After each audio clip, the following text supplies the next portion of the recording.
Oke, bismillahirrahmanirrahim. Assalamualaikum warahmatullahi wabarakatuh.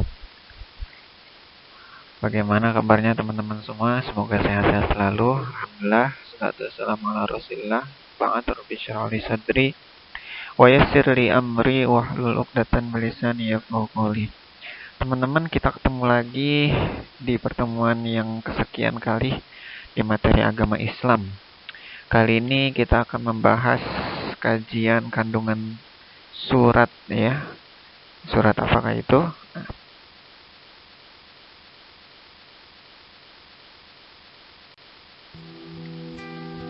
Ya, kita akan membahas tentang surat Al-Hujurat ayat 12 sampai 13. Mau saya bacakan dulu ya. A'udzubillahi minasyaitonirrajim. Bismillahirrahmanirrahim. Ya ayyuhalladzina amanu ijtanibu katsiran minadh-dhanni inna ba'dadh-dhanni itsm wa la tajassasu wa la yaghtab ba'dukum ba'dha ayuhibbu ahadukum an ya'kula lahma akhihi maitan fakarihtumuhu wattaqullaha innallaha tawwabur rahim.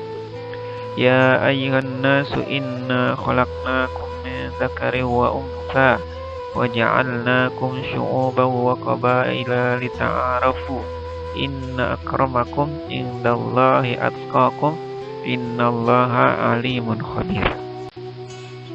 Yang artinya, hai orang-orang yang beriman, jauhilah kebanyakan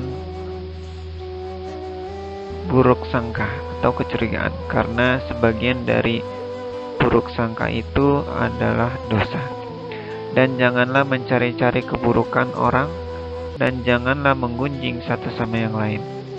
Adakah seseorang di antara kamu yang suka makan daging saudaranya yang sudah mati? Maka tentulah kamu merasa jijik kepadanya. Dan bertakwalah kepada Allah, sesungguhnya Allah Maha Penerima Taubat lagi Maha Penyayang.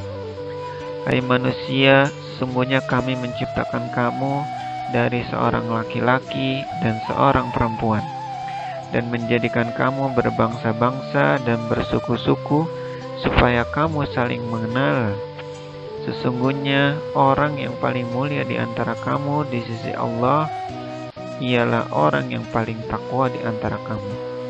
Sesungguhnya Allah Maha Mengetahui lagi Maha Mengenal.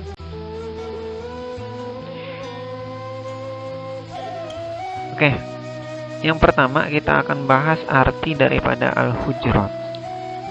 Al-Hujurat ini adalah bentuk jamak dari hujratun, ya, yang artinya kamar. Sedangkan Al-Hujurat artinya kamar-kamar, ya.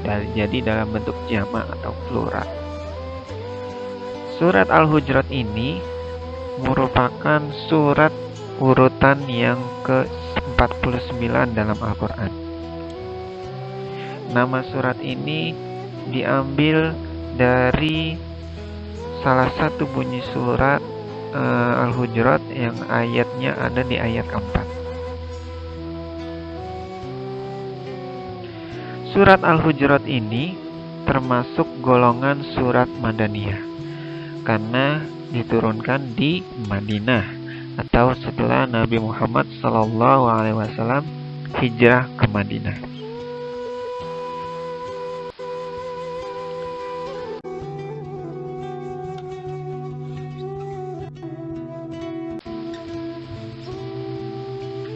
Nah, apa sih isi daripada kandungan surat Al-Hujurat? Yang pertama, inti dari surat Al-Hujurat adalah Allah merintahkan kita untuk menjauhkan diri dari su'uzon. Su artinya buruk, zon prasangka. Su'uzon artinya prasangka buruk. Kenapa? Karena di dalam su'uzon itu ada sebuah dosa, ya.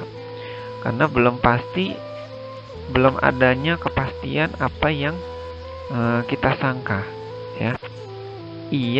Karena ada satu hadis, iyyakum ba'dadh-dhanni innadh-dhanni itsm. Ya, hendaklah kalian menjauhi daripada buruk sangka, karena di dalam buruk sangka tersebut ada satu dosa. Kemudian yang kedua, surat Al-Hujurat ini mengandung larangan untuk begibah, ya, atau menggunjing. Diono menggunjing ini artinya membicarakan orang lain, membicarakan keburukan orang lain. Ya, jadi kalau tidak ada kepentingan apapun, dilarang kita menggibah atau menggunjing orang lain, kecuali dalam beberapa kondisi tertentu. Kemudian dalam surat Al-Hujurat ayat 12 ini juga Allah melarang yang namanya namimah. Do you know namimah? Namimah ini artinya marah ataupun bisa juga mengadu domba. Ya. Kenapa? Karena di sini banyak mudaratnya. Ya. Kemudian juga dilarang tajassus atau mencari kesalahan orang lain, ya, jika tidak ada keperluan yang penting. Nah, kenapa? Karena di dalamnya juga ada unsur dosa. Karena kita tidak tahu mana yang lebih baik antara kita ataupun orang yang kita cari kesalahannya.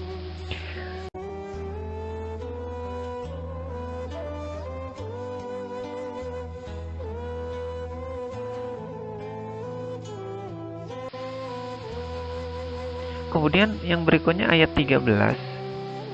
Isi kandungannya di sini kita diperintahkan bahwasanya Allah menjelaskan kedudukan manusia di hadapan Allah Subhanahu wa taala semuanya adalah sama. Kemudian yang kedua, bahwasanya Allah menjelaskan pada surat Al-Hujurat ayat 13, manusia diciptakan oleh Allah Subhanahu wa taala dari jenis laki-laki dan perempuan. Kemudian yang berikutnya, Allah menjelaskan bahwasanya Allah Maha mengetahui dan Maha mengenal. Kemudian kenapa Allah ciptakan manusia berbangsa-bangsa dan juga bersuku-suku yang bermacam-macam berbeda-beda? Dan intinya semuanya Allah ciptakan agar saling mengenal. Ya, bukan saling bertengkar, tapi agar saling mengenal salah satu dengan yang lainnya. Kemudian ayat ke-13 dari surat Al-Hujurat juga menjelaskan bahwasanya kedudukan manusia yang paling mulia di sisi Allah bukanlah orang yang kaya, bukanlah orang yang paling berilmu, tetapi orang yang paling mulia di sisi Allah adalah orang yang bertakwa. Nah, inilah beberapa kandungan daripada inti surat Al-Hujurat ayat 12 dan 13. Nah,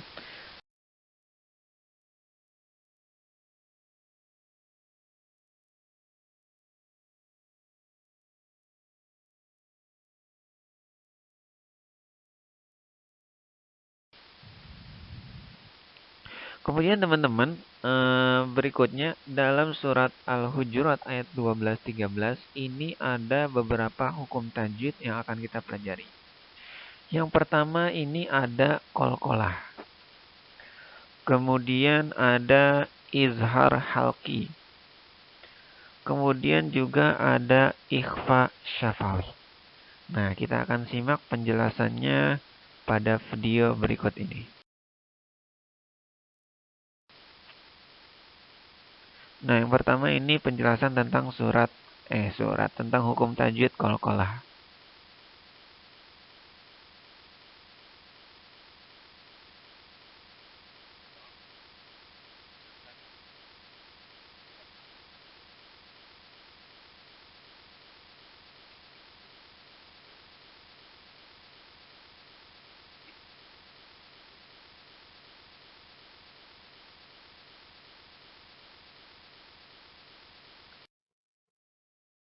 Assalamualaikum warahmatullahi wabarakatuh.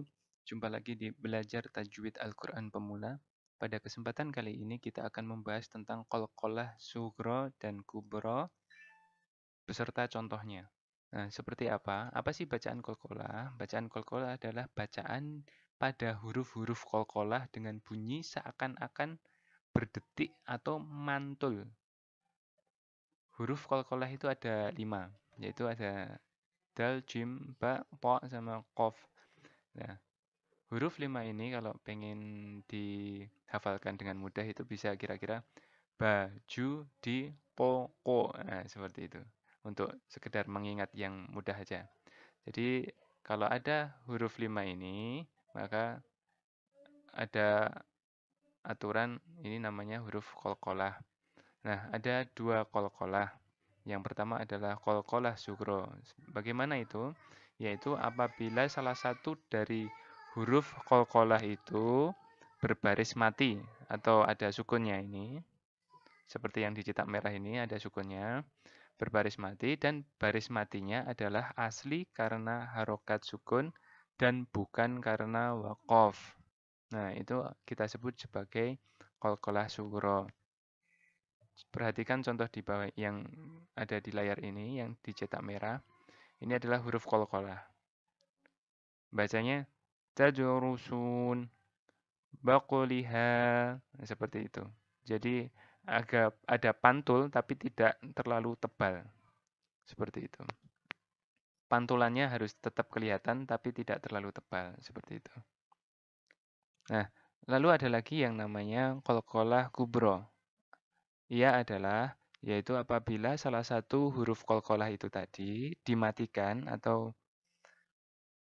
mati karena waqaf atau berhenti. Jadi kalau itu waqaf itu maka itu jadi qalqalah kubro. Nah, dalam keadaan ini qalqalah dilakukan apabila bacaan diwaqafkan.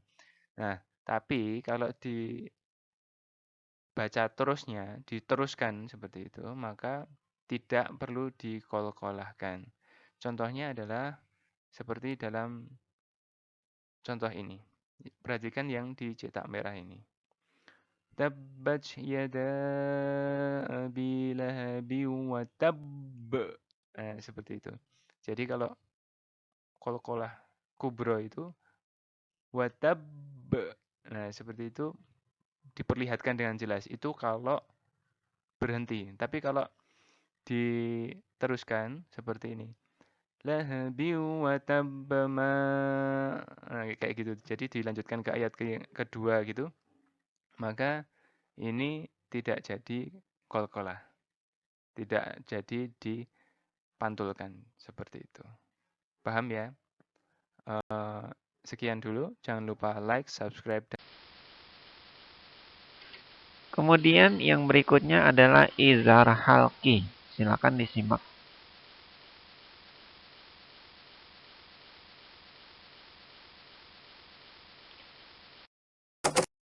Idhar.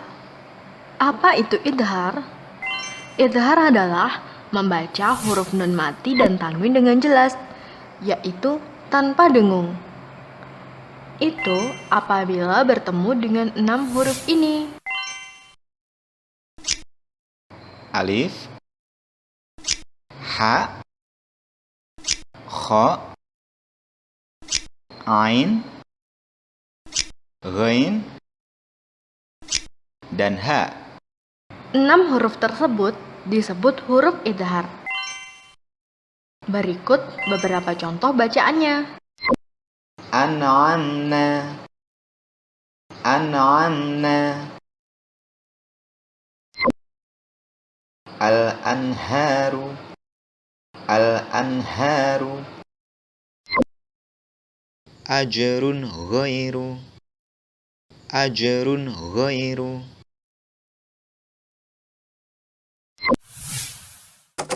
Bisa dimengerti bukan? Jangan lupa tonton video kami yang lainnya ya.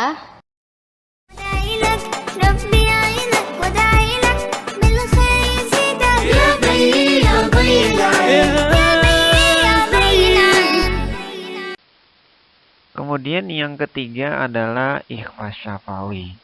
Nah, silakan teman-teman simak videonya ya.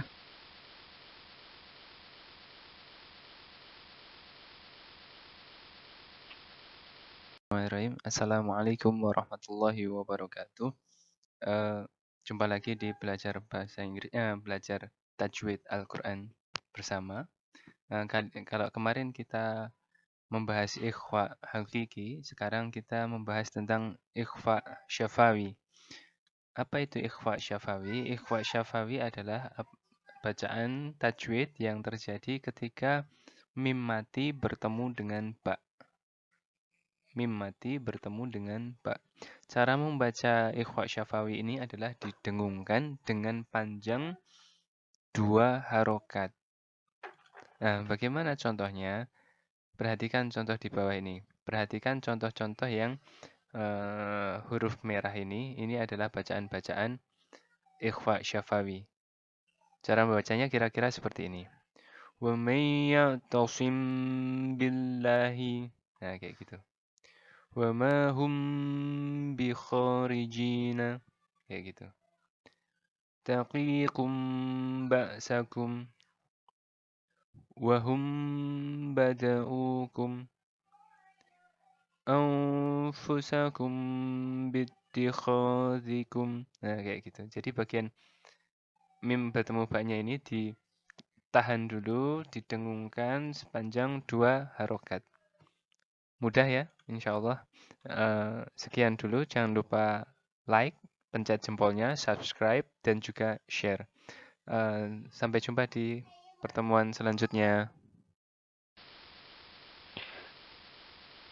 Nah, setelah kita mempelajari isi atau inti daripada surat Al-Hujurat ayat 12 dan 13.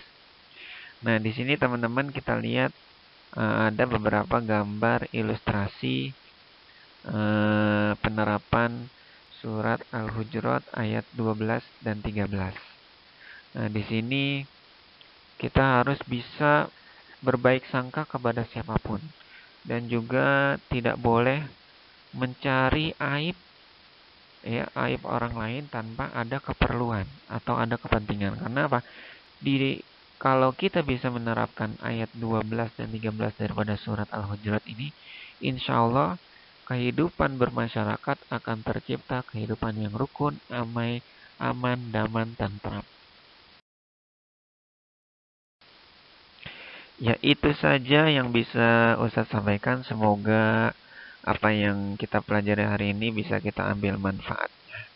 Kurang lebihnya mohon maaf. Wallahu a'lam bishawab. Wassalamualaikum warahmatullahi wabarakatuh.